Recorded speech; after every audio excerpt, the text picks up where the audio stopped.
Non, ça marche pas. Non, ça doit.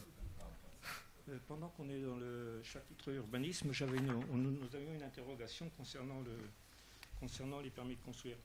À la lecture du magazine communal en page 17, vous donnez le tableau des DP et des permis.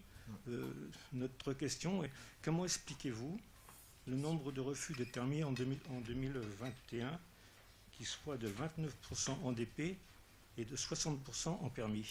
Alors, les refus peuvent par exemple arriver lorsqu'il y a des refus tacites, on fait une demande de complétude et les gens ne répondent pas dans les 3 mois. Il y a à ce moment-là un refus tacite par exemple. Et là, il y a beaucoup de personnes qui ne répondent pas dans les délais lorsqu'on leur pose des demandes de complétude. Donc ça les oblige en fait à reprendre leur dossier et à revenir nous présenter un dossier qui remplit toutes les demandes obligatoires qui doivent être qui complètent le CERFA, par exemple. Nous avons aussi refusé, en décembre, nous avons eu énormément de dossiers bâclés, parce que les gens voulaient la RT 2012. Donc ils déposaient en urgence, on a dû avoir plus de 50 dépôts entre le 15 et le 31 décembre. Mais c'est pareil, ces dossiers, certains ne pouvaient pas être acceptés, donc on a fait des refus immédiats. Et pour que les gens proposent après un vrai dossier correctement rempli, mais pas quelque chose uniquement pour pouvoir avoir la RT 2012, puisque vous savez qu'en 2022, on est passé avec la RE 2020, ce qui malheureusement ne changera pas grand-chose sur le plan environnemental. Voilà.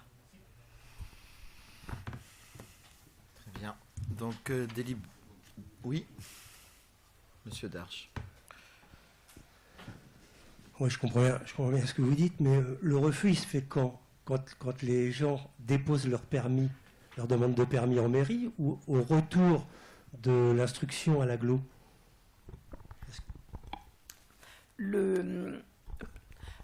Alors, il y a deux choses.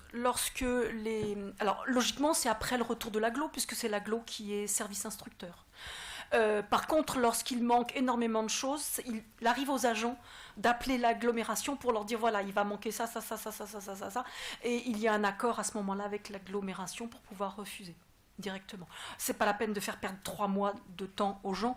Il vaut mieux quelquefois qu'ils sachent immédiatement que leur permis ne sera pas possible d'être accepté.